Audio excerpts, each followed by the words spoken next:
Hey guys, my name is Soupy, and I'm going to be going over a build that a lot of people requested a video on, and a lot of people on my stream have nicknamed it the Blender. It's a very viable physical cleave build. A lot of people say physical is very underpowered and worthless and it should never be used for maps, and no one should really pursue a character with physical cleave. However, I feel like it's actually stronger than most elemental cleavers because there's a lot of advantages that it has that elemental cleave just can't really achieve. Obviously, elemental cleave is still great, but physical is definitely a very solid option.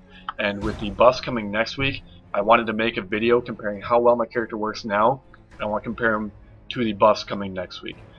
First off, I'd like to apologize that this video is going to be kind of unorganized and I'm going to be going very fast on it, because the past two times I've tried to make a video about this, they ended up way too long. I went a bit too in depth with things, and those are things I'll be able to answer in the Reddit thread I'll post about this, and I'll actually have possibly a longer video made if people request it and want to know how some of the more specific mechanics work, and how to make this character work with different types of gear.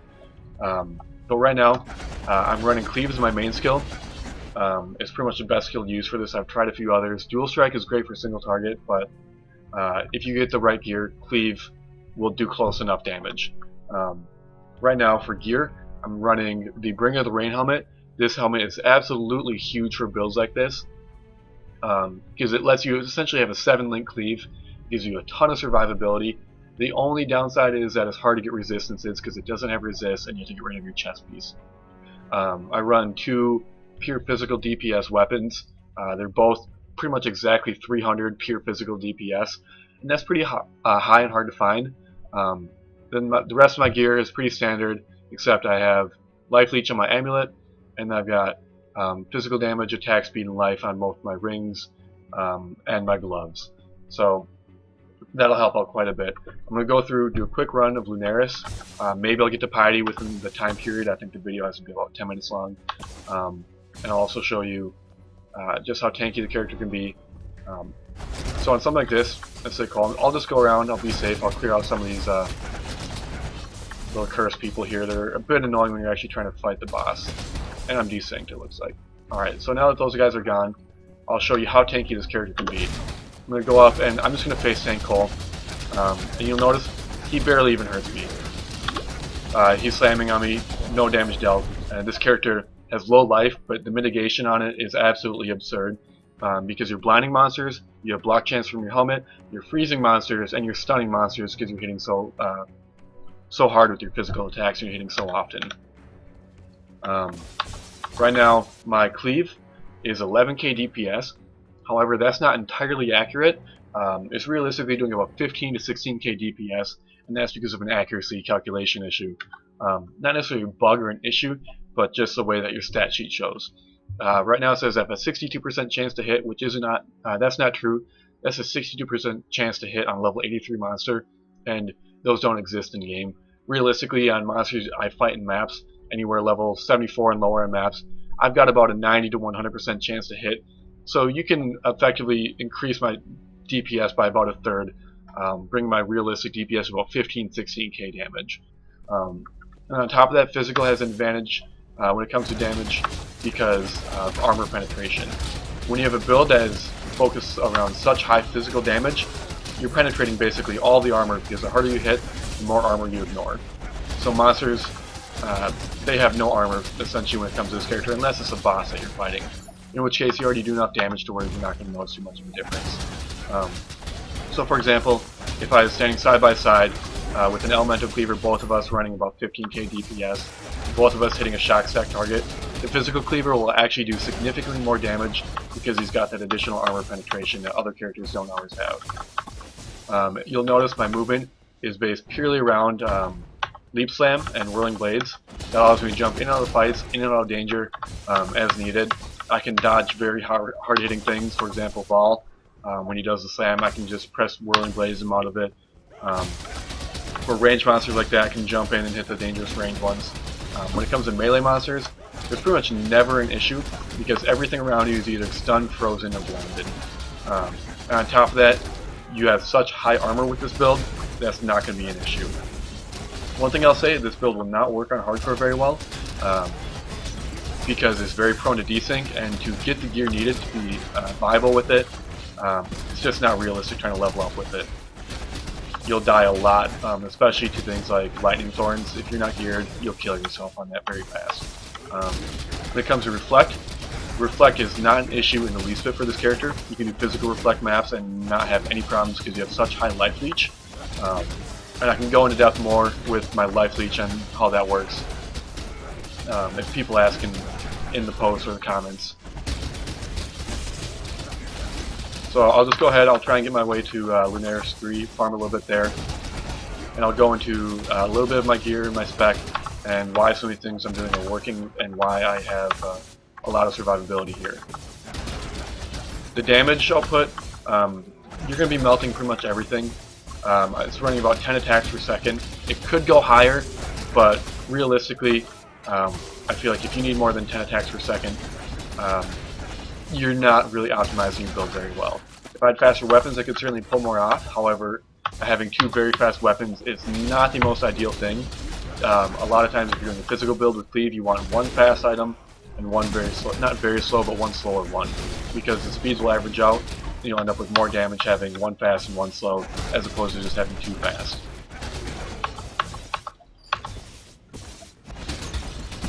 The biggest weaknesses of this build are definitely going to be resistances because of range damage is the only thing that's really going to hurt you. Melee is not going to be an issue in the least bit. I'm going to go ahead and reset this instance here. Again, because you're blinding and stunning everything around you. As far as my defenses go, I've got 75 all resist. I'm going to be moving that up to 80 in a couple levels when I can get the right node on the passive tree. Armor, I have 11k. However, that goes up to 36k armor, not including endurance charges if I run with that. And that's because I run Iron Reflexes, which allows me to stack both an armor Granite Flask along with an Invasion Granite Flask. So you'll see here my armor will shoot up to about 37k when I pop both my flasks, which will allow you to become invincible to just about anything. You can do the map version of Cole. I believe it's either in the Promenade or Colonnade, and you can tank him without any issues. Unfortunately, I'm out of high level maps, so that's why I'm doing this video in just Lunaris Temple. I only have level 66 maps left, and those are so boring that it's not really worth showing. You can see here again why exactly it's called the Blender. You can just jump straight to monster to monster and shred them. This build is great for rushing as well, so if you have a friend who's new to the game or making a new character, because this is like one of the most mobile builds in the game, you're able to rush characters through acts incredibly fast in a matter of just a couple minutes each. And this build, I don't have too much stacked into health nodes, you'll notice, on the passive tree, which is great because next patch you're going to be nerfing health nodes and nerfing monster damage, which will make armor nodes and mitigation a lot more effective, and that's kind of what my character has right now. And they're also buffing the living hell out of all of our physical damage nodes, and that's something that this character is built into quite a bit. He has just physical damage nodes all the way along his tree, so when those get a major buff, I have a feeling this character may become a very viable hardcore character, both because he's getting survivability buff and his damage will be going up significantly as well. I'm going to work my way to Piety here and we'll finish her off, and then I'll show you my passive tree quickly. I'll link it in both the description and I'll have it in the Reddit post on this video, and I'll answer more questions there. This is just going to be this is intended to be a brief video showing you the build and how it works. I'm not really paying attention here, so I apologize if I get lost a little bit, and I apologize if I'm going a little too fast. I'll have more details and I'll have a longer description of how everything works and different options you can do if you're trying to level this build up.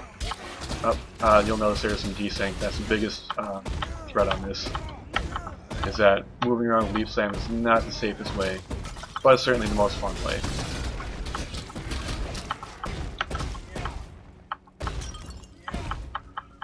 Alright, I'm going to work my way up to Piety here. She's almost up here.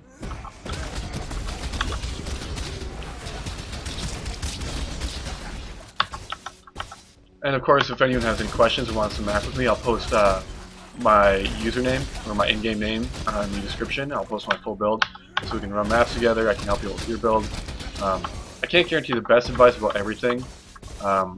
I know Elemental Ranger, I know Lightning Arrow Rangers, I know Thorough Knives, Freeze Pulse, and Templars, or Wand Templars.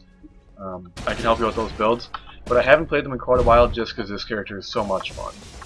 Nothing is going to come up to this mobility, or frankly this level of entertainment when it comes to a character. So I'm going to see if I can maybe get Piety stuck in like Fire form. Ice form is still a little annoying, but it still barely even hurts. The most annoying part is the frozen pieces on the ground. So you can see Piety is a complete pushover, doesn't do any damage barely. For Ice form will, maybe, if I have my Granite Blast down, but even then I can just enfeeble her and it's still not an issue. Her Fire form does almost no damage. So yeah, here's a quick video on how this character works. A little bit of gameplay. My passive tree, I get the attack speed nodes, life, a ton of damage here, a ton of damage there, a ton of damage there, a ton of damage everywhere. Iron reflexes, unwavering stance because you cannot afford to be stunned in a build like this. And I get a bunch of resistances and survivability from the Marauder tree, and I will eventually be going up to the elemental adaptation for the extra resist to put me over at 80%. My gear again, I'm running 300 DPS physical weapons, Bringer of Rain helmet, attack speed, along with life and resistances. Nothing special about the gear specifically aside from the life leech on the amulet and the Bringer of Rain helmet. Finding weapons to actually make this build work and finding gear will be very difficult because the character is very weak until you hit those very specific gear points, and it actually becomes very viable and fun. Again, I apologize about the video being very rushed and kind of unorganized, but feel free to ask any questions in the comments below, and I'll try and answer everything as best I can. Thanks for watching the video about the